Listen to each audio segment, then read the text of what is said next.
नमस्कार मित्रों, Hindi with board channel पर आप सभी का हार्दिक स्वागत है। प्रथम श्रेणी हिंदी व्याख्या था भर्ती परीक्षा सहित अन्य सभी भर्ती परीक्षा सभी विषयों से संबंधित जो प्रतियोगी परीक्षा है, दिनांक 11 से लेकर 15 तक ये परीक्षा जो होनी है, उसमें अब आपके सामने प्रश्न आकर के खड़ा होता है कि क्या पढ़ना चाहिए, किस तरह से पढ़ना चाहिए।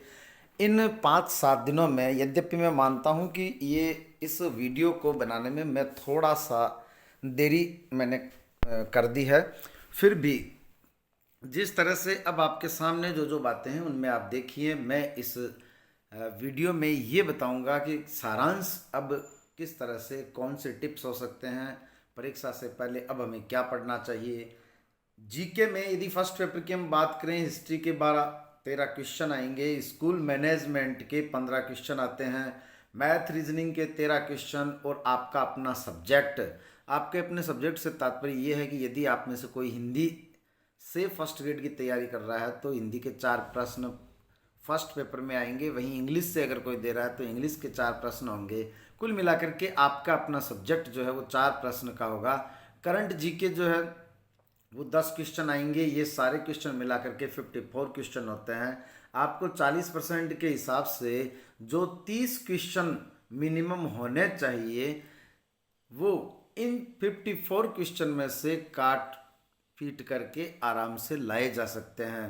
पिछली बार के जो आंकड़े वो ये कहते हैं कि 35 प्रश्न जिसके काट पीट कर राइट थे, वो बहुत सारे लोग फर्स्ट ग्रेड लेक्चरर बने थे, तो 54 में से 35 लाए जा सकते हैं। इसका मतलब ये है कि मैंने जो यहाँ पर लिखे हैं उनको छोड़ करके बाकी को पढ़ने की अब आवश्यकता नहीं है। किसी तरह की नई सामग्री कतई नहीं पढ़े। यहाँ अब आपके धैर्य और आत्मविश्वास की ही परीक्षा है कि इन दिनों में अब आप कितना धैर्य रख सकते हैं, किस तरह से आप अतिरिक्त वे प्रश्न जो आपने कभी नहीं पढ़े, जो आपने कभी नहीं सुने, जो आपने किसी किताब में से कभी नहीं देखे, उन प्रश्नों को अटेंड किए बगैर जो जो प्रश्न आपने केवल पढ़े हैं। ध्यान रखें, सिक्के का एक पहलू ये कहता है कि आरएस में जिस तरह से 40% या किसी भी भर्ती परीक्षा में 40% मेरिट रहती है, उसका अर्थ ये होता है कि जिस बंदे के 40 हैं उसका सिलेक्शन होता है, और जिस बंदे के 40 राइट होते हैं उसका मतलब ये उसके 60 गलत हुए थे। इसका अर्थ ये हो गया कि उसके 40 राइट हैं और 60 गलत हैं, फिर भी वो आरएस बन जाता है या फिर भी वो उस प्रतियोगी परीक्षा में पास होता है। इसका अर्थ ये है कि किसी भी परीक्षा में 100% आने जैसी अपेक्षा नहीं होती है। अपेक्षा ये होती है कि आप जो पढ़ करके आए हैं क्या वो आपको याद है, क्या वो आपने सही किए हैं, क्या उनमें आपने किसी तरह की गलतियां नहीं की है। आइए देखते हैं सेकंड पेपर में मैं बात करूंगा। चूंकि मैं स्वयं हिंदी विषय से लेक्चरर हूं, इसलिए मैं इस टॉपिक पर बात करूंगा, हिंदी विषय से संबंधित बात करूंगा। हिंदी विषय में हिंदी साहित्य का जो इतिहास है उससे आदिकाल, भक्तिकाल और रीतिकाल के 50% प्रश्न आएंगे, जबकि आधुनिक काल के 50% प्रश्न आते हैं। साहित्य में जितने भी जो प्रश्न आएंगे, साहित्य के लगभग 75 क्वेश्चन आएंगे 150 में से, जहां आपका मनोविज्ञान जो विषय है उसको छोड़ करके बाकी जो प्रश्न आने हैं उनमें से 75 प्रश्न हिंदी साहित्य के इतिहास में आने हैं, जिनमें से 25% तथ्यात्मक प्रश्न होंगे, 50% रचना, ये रचना किसने लिखी, संगत है संगत, वहाँ रचना और रचनाकार से संबंधित प्रश्न आएंगे, और 25% किसी रचना से संबंधित प्रश्न, कुरुक्षेत्र से संबंधित, साकेत से संबंधित, कामायनी से संबंधित, इस तरह से जो महत्वपूर्ण रचनाएं हैं उनसे संबंधित प्रश्न डायरेक्ट पूछे जाते हैं। इसका अर्थ ये हो गया कि कई लोगों ने आप में से ये वाला जो पोर्शन है उसको कम छुआ है, ये भी आपको पढ़े जाने चाहिए, अभी भी वक्त है। मुश्किल से 15 रचनाएं ऐसी है, साकेत है, कामायनी है, कुरुक्षेत्र है, इसी तरह से जयशंकर प्रसाद के 1-2 नाटक है, इसी तरह से तुलसी की जो रामचरितमानस, विनय पत्रिका आदि रचनाएं हैं, सूर की सूरसागर जो रचना है, इन रचनाओं से पंक्तियां पूछी जा सकती है। पंक्तियों का मतलब है कौन सी पंक्ति इस कौन सी रचना में से है, या फिर उनसे संबंधित जो कुछ तथ्य जुड़े हुए होते हैं, इनके 1-2 के एग्जाम्पल मैं भी आपको बताऊंगा, उस पर भी हम बात करेंगे। नेक्स्ट देखते हैं काव्य शास्त्र हिंदी में।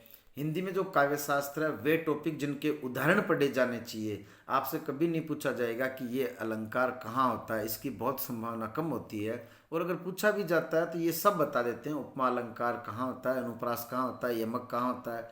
लेकिन यहाँ उदाहरण पूछा जाएगा, और उदाहरण जो प्रचलित उदाहरण है 80% वही आते हैं इन टॉपिक में से। 20% अप्रचलित जो अपठित होते हैं वो भी आ सकते हैं, जो कहीं हमारे पढ़े हुए नहीं होते हैं। उनका यदि हिंदी अर्थ आता है तो हम कर सकते हैं, यदि उनका हिंदी अर्थ हम नहीं कर पाएंगे तो अलंकार शब्द शक्ति जैसे प्रश्नों को कर पाना थोड़ा मुश्किल होता है। अलंकार शब्द शक्ति छंद, छंद पूरी तरह से गणित वाले मेथड की तरह है।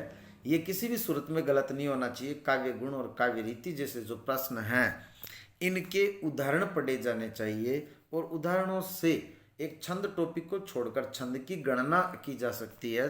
छंद को किसी भी मात्रा या वर्णों की गणना करके पता लगाया जा सकता है। बाकी जो टॉपिक लिखे हुए हैं ये उदाहरण आएगा, और उदाहरण में से वो पूछेगा इसमें कौन सा काव्य गुण है, या कौन सी रीति है, या इसमें शब्द शक्ति कौन सी है, अलंकार कौन से हैं।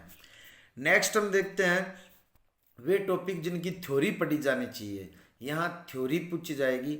रस, रस के जो 4 अवयव हैं, भाव, विभाव, अनुभाव और संचारी भाव की थ्योरी में से प्रश्न पूछे जाएंगे। वहीं पर काव्य लक्षण या काव्य हेतु, इनमें से जो टॉपिक आपके सिलेबस में है उनसे संबंधित आपको इनकी थ्योरी पढ़ी जानी चाहिए। काव्य लक्षण कौन कौन से हैं, किस किस विद्वान के अनुसार कौन कौन से काव्य लक्षण है, या काव्य हेतु क्या है, कब आकर के इनको स्थिरता मिली, कितनी इनकी संख्या है। नेक्स्ट काव्य शास्त्र जो पाश्चात्य है, पाश्चात्य काव्य शास्त्र में किस तरह से वे टॉपिक जिनकी थ्योरी पढ़ी जानी है, इनके कोई उदाहरण नहीं है। अरस्तु का अनुकरण है, मनोविश्लेषणवाद है, मार्क्सवाद है, या औदात्य है। जो भी टॉपिक, जिन टॉपिक्स के बारे में या नहीं लिख पाया वो भी आप इनको ये माने कि ये जो टॉपिक है इनकी पूरी तरह से थ्योरी, किसी तरह का कोई उदाहरण यहाँ पर नहीं पूछा जाएगा बल्कि इनकी थ्योरी पूछी जाएगी। ये काव्य शास्त्र पाश्चात्य वाले यहाँ पर टॉपिक है। जनसंचार के माध्यम जिनको बहुत कम लोग ध्यान दे पाते हैं, पत्रकारिता के विविध आयाम, समाचार के तत्व कौन से हैं, उन जटनी पानी अपरंपार, इन 10 तत्वों से बने समाचार, इनके भी वीडियो जो है वो डाले हुए हैं, आप वहाँ देख सकते हैं। ये उन जटनी पानी अपरंपार, ये एक तरह से एक ट्रिक है। संचार और जनसंचार में अंतर और समाचार की जो शैलियाँ हैं, किस किस शैली में लिखा जाता है, जिसमें सबसे महत्वपूर्ण उल्टा पिरामिड शैली। ये उल्टा पिरामिड शैली क्या होती है, जिसमें इंट्रो, बॉडी और समापन ये 3 होते हैं, जिसमें 6 ककार होते हैं। फीचर व आलेख में अंतर, अगर ये आप डिटेल इनकी पढ़ना चाह रहे हैं तो यहाँ इसी हमारे चैनल पर आपको 8 वीडियो में संपूर्ण जनसंचार के माध्यम टॉपिक जो है वो मिल जाएगा। जो कक्षा 12 में, कक्षा 11 और 12 में अभिव्यक्तियों माध्यम नाम से जो पाठ्य पुस्तक चलती है, ये उन्हीं के नोट्स बना करके वो वीडियो बनाए हुए हैं। टीवी, रेडियो व समाचार पत्र लेखन किस तरह से होना चाहिए, और कार्यालय पत्र, ये टॉपिक अब आपको जो जब भी आप हिंदी ये जीके का पेपर देने के पश्चात हिंदी का पेपर करते हैं तो जनसंचार के माध्यम पर बहुत कम ध्यान दे पाते हैं। ये 10 से 12 प्रश्न आएंगे, मेरिट में काफ़ी इनका योगदान रहेगा। अभिव्यक्ति और माध्यम कक्षा 11 और 12 में पुस्तक के रूप में चलती है, ये ध्यान रखें। तथा हिंदी साहित्य का इतिहास ट्रिक विधि से जो 8 पृष्ठों में है, उक्त दोनों सामग्री हिंदी साहित्य का इतिहास जो ट्रिक विधि में ये 8 पृष्ठों में है, उक्त दोनों सामग्री एक पीडीएफ के रूप में निःशुल्क उपलब्ध है, जिसका डिस्क्रिप्शन में लिंक में, जो डिस्क्रिप्शन में मैं लिंक दूंगा, वहां से आप इन दोनों को प्राप्त कर सकते हैं निःशुल्क। कुछ जैसे मैंने आपको बताया था कि किन्हीं रचनाओं के बारे में पूछा जा सकता है, जैसे पूछा जा सकता है कि कुरुक्षेत्र की क्या विशेषता है, तो ये स्थान हिंदू महाकाव्य महाभारत में कौरवों और पांडवों के बीच में युद्ध के लिए जाना जाता है। ये क्षेत्र का नाम है। ऐसा माना जाता है कि ये वह स्थान है जहाँ कृष्ण ने अर्जुन को भगवत गीता का पाठ दिया था। ठीक इसी तरह से कुरुक्षेत्र का अर्थ क्या है, तो कुरुक्षेत्र का अर्थ यानी धार्मिक क्षेत्र के रूप में ये वर्णित किया गया। कुरुक्षेत्र महान ऐतिहासिक और धार्मिक महत्व का स्थान है जो वेदों और वैदिक संस्कृति के साथ अपने पवित्र जुड़ाव के लिए पूरे देश में प्रतिष्ठित है। वहीं कुरुक्षेत्र में कुल कितने सर्ग हैं, तो आपको पता होना चाहिए, इसमें 7 सर्ग हैं। ये मैं उस प्रश्न के बारे में बता रहा हूँ जो किसी रचना से संबंधित पूछे जा सकते हैं। कुरुक्षेत्र का प्रतिपाद्य क्या है, मनुष्य क्षुद्र स्वार्थों को, छोटे स्वार्थों को छोड़ करके बुद्धि और हृदय में समन्वय स्थापित करे, व्यक्ति का हृदय ये कहता है कि मैं मानवीय गुणों पर आधारित अपने जीवन को यापित करूं, जबकि बुद्धि ये कहती है कि मुझे अपने लोभ लालच को पूरा कर लेना चाहिए। यहाँ बुद्धि और हृदय उन दोनों में समन्वय स्थापित हो तथा प्राणपण से मानवता के उत्थान में जुट जाए। दिनकर जी ने कर्म के महत्व को कैसे प्रभावात्मक ढंग से प्रतिपादित किया है, वहाँ कर्म का महत्व बताया, ऑब्जेक्टिव में पूछा जा सकता है। इस तरह के छोटे छोटे प्रश्न, कुरुक्षेत्र का प्रतिपाद्य क्या है, बुद्धि और हृदय में समन्वय, और 3 इस तरह के और एग्जाम्पल दिए जा सकते हैं, विकल्प दिए जा सकते हैं। युद्ध निंदित एवं क्रूर कर्म है। युद्ध जो है वो निंदा के योग्य है, निंद्य है, ये क्रूर कर्म है, परंतु उसका दायित्व किस पर होना चाहिए, इसका कौन निर्वाह करे, ऐसी कुरुक्षेत्र में ये बातें बताई गई है। किस तरह से समाज का जो नायक होता है, राष्ट्र का जो नायक होता है, ये सब उसका दायित्व होता है। दिनकर की अन्य रचनाएं हैं हुंकार, जिसमें वर्तमान दशा के प्रति आक्रोशित और रसवंती में सौंदर्य का काव्यमय वर्णन हुआ है। सामधेनी में सामाजिक चेतना, स्वदेश प्रेम और विश्व वेदना वहाँ पर व्यंजित हुई है। कुरुक्षेत्र में महाभारत के शांति पर्व, महाभारत का जो पर्व है शांति पर्व, उसके कथन को आधार बनाकर वर्तमान परिस्थितियों का चित्रण किया गया है। इसी तरह से उर्वशी और रश्मि रथी के बारे में आपको 2-2, 3-3 पंक्तियाँ पता होनी चाहिए। कुरुक्षेत्र एक बड़ी रचना है जिसके बारे में डिटेल पता होनी चाहिए। कुरुक्षेत्र की कथा वस्तु का आधार यदि पूछ लिया जाए तो ये महाभारत की युद्ध की घटना है, जिसमें युद्ध की ज्वलंत समस्या का, वर्तमान युग की जो ज्वलंत युद्ध समस्या उसका उल्लंघन है। दिनकर के कुरुक्षेत्र प्रबंध काव्य की, दिनकर का जो कुरुक्षेत्र है उसके प्रबंध काव्य की कथा वस्तु 7 सर्गों में विभक्त है। कुरुक्षेत्र छठा सर्ग के अंतर्गत आधुनिक युग की समस्याओं, मानवीय रचनात्मक प्रवृत्तियों तक कोरे मानसिक उत्थान की निंदा की गई है। कुछ इस तरह के प्रश्न भी पूछे जा सकते हैं। केकई का अनुताप साकेत के किस सर्ग में वर्णित किया गया है, तो ये 8वें सर्ग में है।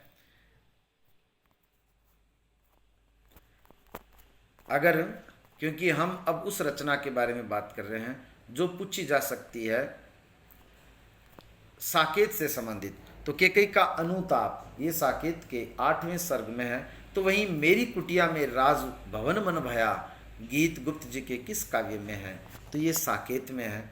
साकेत में ही ये पंक्ति है, मेरी कुटिया में राजभवन मन भया। साकेत के 9वें सर्ग की विषय वस्तु सभी को पता है, उर्मिला का वीर्य वर्णन है। वहीं इनमें से कौन सा गीत साकेत का है, दोनों और प्रेम पलता, रुदन का हंसना ही तो गान, मैं नीर भरी दुख की बदली सखी वे मुझसे कह कर जाते, तो दोनों और प्रेम पलता है। ये पंक्ति जो है वो साकेत की है, काफ़ी प्रसिद्ध पंक्ति है।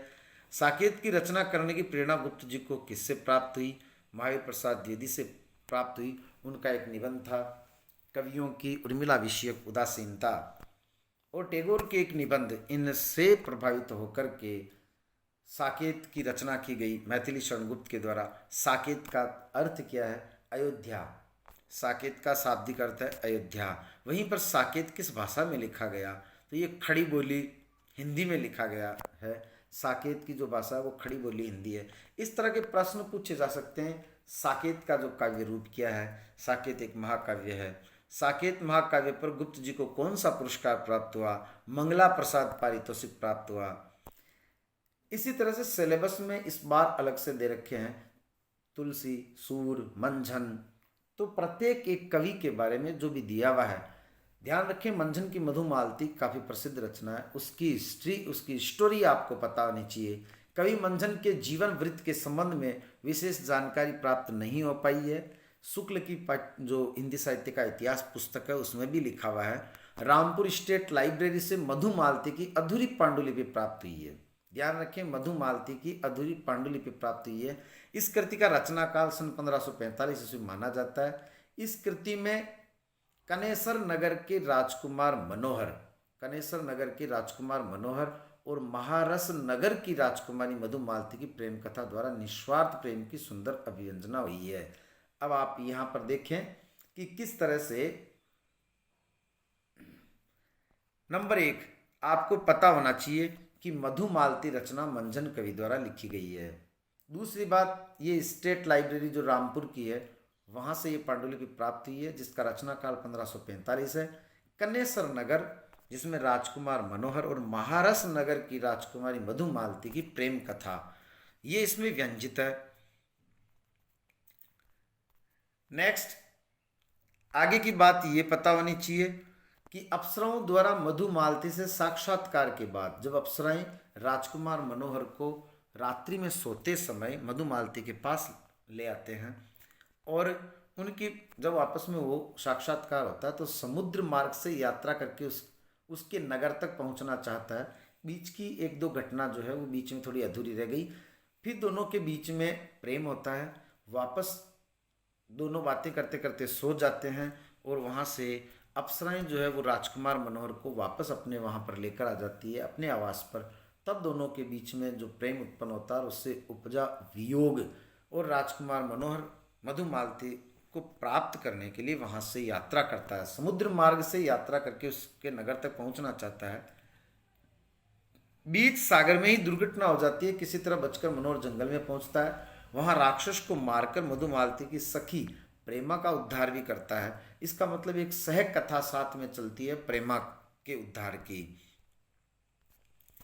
कई बार किसी एक कहानी में एक उप कथा और चलती है, प्रेमा के सारे यानी उसके माध्यम से वो मधुमालती तक पहुंचता है, लेकिन मधुमालती की माता प्रेम मंजरी को मनोहर एवं मधुमालती का प्रेम बिल्कुल नहीं भाता, इसलिए मधुमालती को मनोहर के प्रेम से विमुख करना चाहती है। जब वह नहीं मानती तब वह उसे चिड़िया बनने का शाप दे देती है।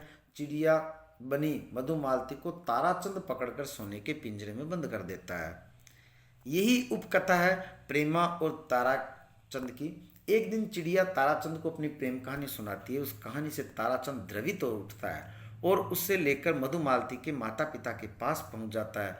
वहां माता उस पर जल छिड़ककर फिर उससे मधुमालती के रूप में बदल देती है।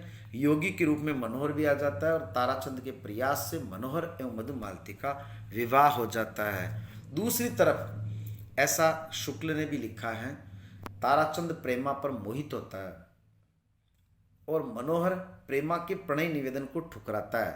इसलिए ऐसा इसके बारे में कहा गया है कि मनोहर एकमात्र वो सूफी प्रेमाख्यानक नायक है जो एक पत्नी यानी बहुपत्नीवाद का विरोध करता है। आगे की पांडुलिपि फट गई है, लेकिन शुक्ल ऐसा लिखते हैं कि ऐसा अनुमान लगाया जा सकता है कि संभवतया प्रेमा और ताराचंद का विवाह हुआ हो। प्रस्तुत में वर्णनात्मकता का अंश अधिक है। प्रेम के चित्रण में विरह की अत्यंत महत्वपूर्ण उसको स्थान दिया गया है। विषय निरूपण, भाषा, सौंदर्याभिव्यक्ति, भावाभिव्यंजना शैली, अलंकार विधान आदि की दृष्टि से ये उच्च कोटि की कृति मानी जा सकती है। याद रखना, ये जो अभी मैंने कथा पढ़ी है उस कथा में से 100% 1-2 प्रश्न जरूर पूछे जाएंगे। संभावना इस बात की है कि ये प्रश्न पूछा जाए। Number 1 Rampur state library, number 2 रचना काल 1545, कन्नेसर नगर, मनोहर और महारस नगर की राजकुमारी मधुमालती, ताराचंद और प्रेमा दोनों की उपकथा। इसके संदर्भ में कौन सा कथन असंगत है उसमें पूछा जा सकता है कि इसकी पांडुलिपि जो है वो अधूरी है, पूरी है, ये बात भी याद होनी चाहिए। इस तरह से अब जो है वो ये पढ़ने का समय है। जिन 10 सूर, तुलसी, कबीर, मंझन, चंद्रवरदाई जिनके बारे में अलग से लिखा हुआ है उनके बारे में डिटेल पढ़े जाने की आवश्यकता है। 8, 10, 15 ऐसी रचनाएं, कुरुक्षेत्र, साकेत जैसी रचनाओं के बारे में अलग से पढ़ने का समय है। इन्हीं शुभकामनाओं के साथ कि आपको इस वीडियो से अतिरिक्त लाभ भले ही 2 नंबर का ही मिले, जरूर मिलेगा। ध्यान रखें, जिन लोगों की अच्छी तैयारी होती है अंतिम समय में वो 1, आधे, 1.5, 2, 2.5 नंबर के लिए जूझते हुए दिखाई पड़ते हैं। मेरिट के समय इन 1-2 नंबर का बहुत अधिक महत्व होता है। धन्यवाद। नए साथी हमारे चैनल को जरूर सब्सक्राइब करें